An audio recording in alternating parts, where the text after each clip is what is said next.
Update. I think my boyfriend is exaggerating or faking his illness. Original post. I, 26 female, have been with my boyfriend, 30 male, for a little under 2 years.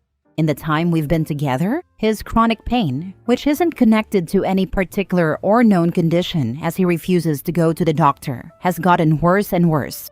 It's reached a point where he's almost incapable of doing chores or house projects, is usually too exhausted, in pain to make or agree to plans, and getting him to do anything outside of the house together is like pulling teeth.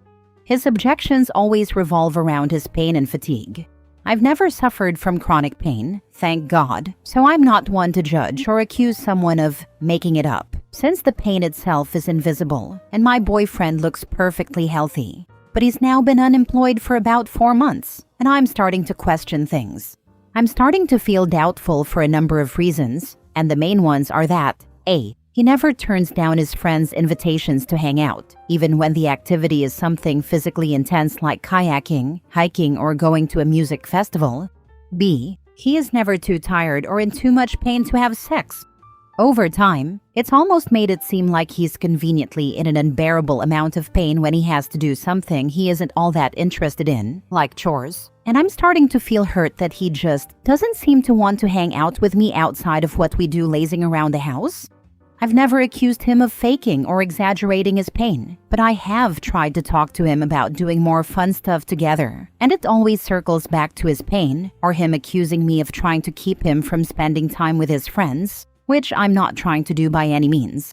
I've done a ton of research into autoimmune disorders and other conditions that could be causing his problem, always bringing my findings and suggestions to him, but he just doesn't believe a doctor or any traditional medicine will help him.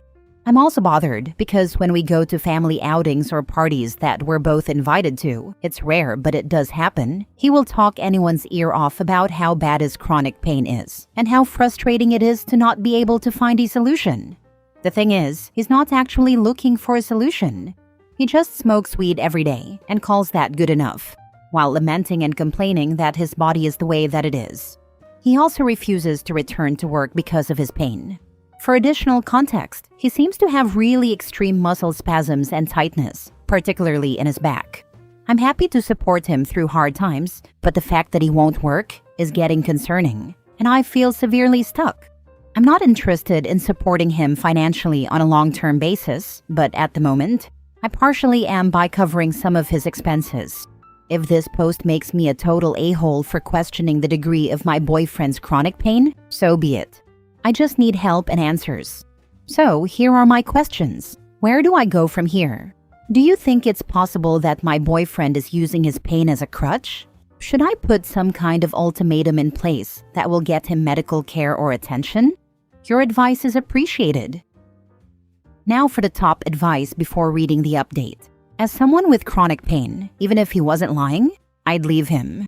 Chronic pain freaking sucks. I've been there. It's been over 13 years of it, but it kinda just sounds like he slowly made you into his bangmaid. Either he's faking it so he doesn't have to work or do any chores, or he has no interest in improving his situation, which isn't sustainable if the person isn't going to pursue medical help or disability benefits. Bangmaid that covers his bills no less. Run OP run! Even if he does have chronic illness, he isn't doing anything to get a diagnosis or treatment, and he is willing to push on for things that benefit him and only him. He's also developed a drug addiction he has no plans of curbing. I am chronically ill. I am busting my butt trying to find answers and help because living like this sucks. I do everything in my power to support my partner and care for our home. While sometimes that's not a ton, I always prioritize contributing to my household over kayaking, which even if I could push through to do, would put me down for a week. This man is using and taking advantage of you, disabled or not. He also has dumped this on you without you consenting to be his financial caretaker. You're not married. There is no in sickness and health here. Leave him. The combination of misery because of my pain and the guilt because my partner has to take care of me is enough to drive me into self-hatred most days. The fact that her boyfriend is just content with his life without taking any steps to feel better is wild. Now for the update. Thank you to everyone who responded to my post and was so compassionate and kind. It was incredible to hear from so many people who actively battle chronic pain and illness, and those with loved ones who do. On to my update. Armed with some fresh perspectives and some fresh frustrations, I talked to my boyfriend and told him that he needs to see a doctor, or I will no longer be able to support him financially and stand by while he remains unemployed and unmotivated to get the help he needs. I also addressed the idea of managing and balancing his energy levels differently so that we're able to share household responsibilities more effectively, spend quality time together, and keep him doing the things he loves with his friends. His response was really bad. He told me that if I'm not willing to step up and clean around the house, something I'm already doing, there's no use living together, and that my efforts to clean are the bare minimum and not good enough for his standards anyway. He was also really mad that I haven't taken initiative to take care of yard projects and car repairs. He sat there and spouted off a whole list of things I'm not noticing and cleaning. And once again, he was focused on this idea that I don't like his friends, or I'm jealous of them and want him spending less time with them, which isn't true at all. This really stung. He basically brushed over everything I said and focused on my perceived faults. This told me everything I need to know, and I told him I was leaving. He was just mad, not sad or hurt at all. I'm still crying excessively over his whole reaction. I still don't know how real or unreal his chronic pain is, but I guess it doesn't matter anymore. Thank you again, everyone, for your support and kindness. I'm truly at a loss. OP, I remember your first post. I know you're very sad right now, and you have a right to be. But don't let grief overstay its welcome. You are so much better off, and he just lost his bangmaid. Expect him to come crawling back when he realizes you're serious. Don't believe anything he says. This internet stranger is proud of you. You deserve someone who can be your partner regardless of whether they have an illness. That doesn't mean they're critical or cruel. Listen to me. You will wait a week, or 2, or 4, but he will try to come back to you. You did everything for him. No one else is going to do that. While taking on all the financial burdens, yeah, he's toast. He was absolutely faking it. You don't need to think twice about it. Update us when he comes crawling back, or once his parents are done with him. Good for you. I remember this from the other day, and I was so upset that you did all that for so long. You're going to be much better off in life, and I'm excited for you. Agreed. I've got a chronic condition. He was 100% faking it because they don't suddenly lessen when you want to do something.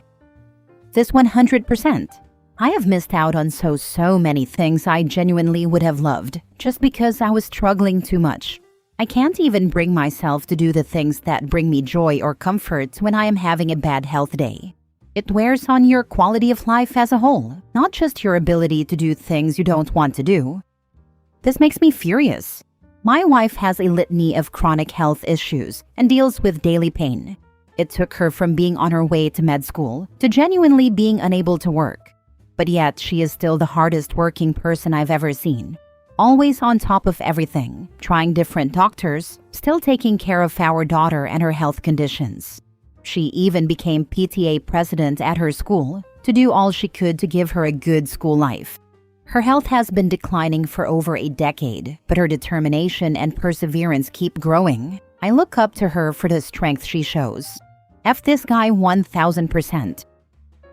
Next story. I, 28 male, am considering leaving my girlfriend, 29 female, after she catfished me as a prank. Me and my girlfriend have been together for 2 years. I always thought she was very sweet and kind, and I really appreciate how much she loves me. And while she sometimes got a little jealous, I didn't think it was a big deal. Heck, maybe I even enjoyed being doted on like that. It made me feel really attractive, which I never really felt I was. Recently, we attended a work event organized by my company, and we met one of my coworkers there. She works at a different branch, and we hardly ever talk outside of work emails and calls, but we get along well enough. This event was my girlfriend's first and only time meeting this coworker. On the way back from the event and the following day, my girlfriend was acting a little weird. She kept asking me about a work wife and asking if I thought that coworker was pretty and other stuff about her. I knew my girlfriend could get kinda jealous, and I did my best to calm her down. No, that woman isn't my work wife. I don't follow her on any socials. I don't even have her personal phone number. I don't think she's more beautiful than my girlfriend, and I am happy with my girlfriend, etc. And she seemed to relax and things got back to normal. A few weeks later, out of nowhere, I got a follow request on IG, my account is private, from my coworker. I approved and followed back. Her account is also private. That account was almost nothing but a few pictures of her in swimsuits, uploaded very recently. I hadn't checked at the time and didn't really scroll her account at all. It didn't look like anything overtly sexy, just normal vacation pics. But there was nothing but vacation pics. It seemed weird, but I didn't really care. Then a few days later, she DM'd me on IG. It was just small talk and I replied, but it wasn't flirty or anything in my opinion. She kept reaching out every few days, and eventually it did seem to get kind of flirty. I told her this felt inappropriate and I was in a relationship, and I'd appreciate it if we kept things professional, which she seemed okay with. My girlfriend seemed extra affectionate the days after that, and while I didn't suspect anything in real time, you can all probably see exactly where this is going. Still, at the time I was happy, and my girlfriend even seemed to be better regarding her jealousy.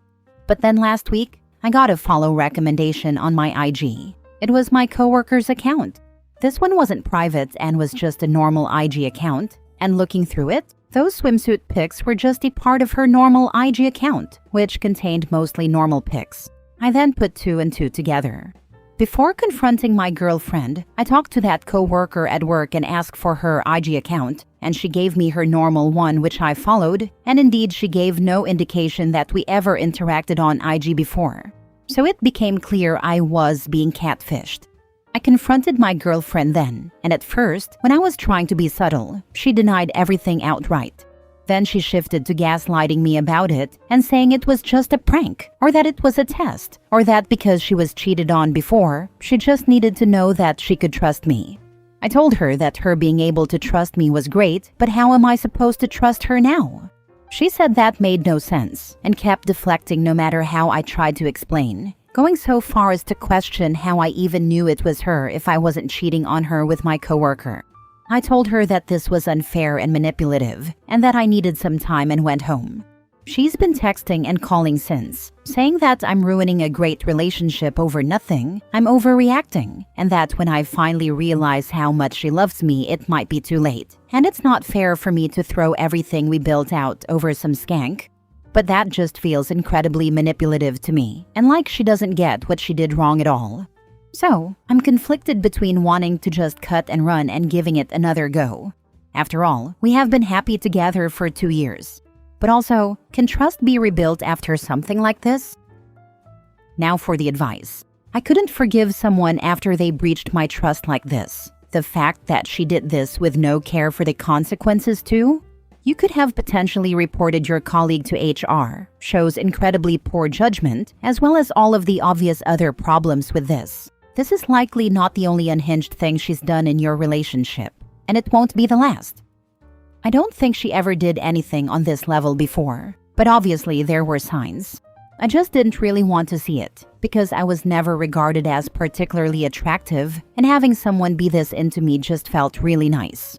But I guess a lot of this is my own issues I need to work through, and this relationship is clearly not as great as I may have thought. Never stay with anyone who tests you. They want you to fail the test to prove their doubts are genuine. Every time you pass, they'll be loving for a bit until another doubt enters their head and they come up with another test for you to pass. It's no way to live your life. No trust equals no relationship. This is it. I didn't even realize how much of a test some of the previous stuff had been, like asking my opinion on other women or getting my opinion on characters cheating on TV. There was just always something. Last story. My husband, 29 male, and his family disowned his mom, 56 female, after her affair. I didn't. Now the emotional consequences are taking a toll on my marriage. Need advice. I've been with my husband for 7 years, married for almost 1. This has been a genuinely good relationship. I love him deeply, and we've built something I'm proud of. He fits in great with my family, and I've always felt at home with his. I'm close with his younger brother and his girlfriend, but the person I've always felt the strongest connection with is his mom. A few years back, I went through a rough, depressive episode, and she was one of the only people who truly showed up for me. She didn't treat me like her son's partner. She treated me like family. I've always loved her for that. I'm close with my father-in-law too, but with my mother-in-law, it always felt like more of a friendship. Then everything flipped. Just after Christmas, my father-in-law sat us all down and told us that she had been having an affair, and that it wasn't the first time. He said he tried to make things work, but he couldn't do it anymore. He was heartbroken, and it shattered the whole family. My husband and his brothers were crushed. They all cut contact with her, and she moved out soon after. I get it. Cheating is a betrayal, especially after decades of marriage. I'm not trying to excuse what she did, but I also couldn't ignore the fact that, during one of the worst times in my life, she showed me care and kindness when I felt like I had no one. That stayed with me. A few weeks ago, she reached out to me directly. She said she was running low on rent and didn't know who else to ask. She sounded anxious and desperate. I helped her. It wasn't a huge amount, and she was incredibly grateful. She asked if I'd be willing to meet her for coffee, and I said yes. When we met, she broke down. She told me she'd tried reaching out to her sons, but none of them responded. I listened. I didn't try to defend her or fix anything. I just tried to be there for her, the way she once was for me. Later that evening, I told my husband about it. He completely lost it. He said I betrayed him and went behind his back. And he left the house. The next day, I tried to explain where I was coming from. I told him I wasn't trying to choose sides. I just reacted to someone I care about being in a tough spot. He didn't say much, just told me not to do it again. When his brothers found out, they were disappointed in me too. They said I crossed the line and should have respected their decision to cut contact. Now I feel stuck. I understand why they're upset. I didn't mean to hurt anyone. I just couldn't turn my back on someone who once didn't turn her back on me. I wasn't trying to undermine their pain. I was trying to act with compassion. I'm not here to justify what I did, and I understand why my husband feels hurt. I acted on instinct and compassion in a tough moment, but now I feel like I've damaged something really important. I'd really appreciate advice as to what to do further. How do I navigate this? Where you went wrong is not talking to your husband first before meeting your mother-in-law. No matter if your decision was helping her out, no matter what he said, you should have still let him know first how you feel and why. Going behind someone's back and asking sorry later is not how loving relationships works. It's how business relationships work. It's how cheaters work too. It's also how people who condone cheating look. Definitely should have talked to your husband first before going behind his back. I get you wanted to help, but he is your partner who is hurting, and you deceived him just like his mother. Husband's likely fear is that OP thinks cheating is okay.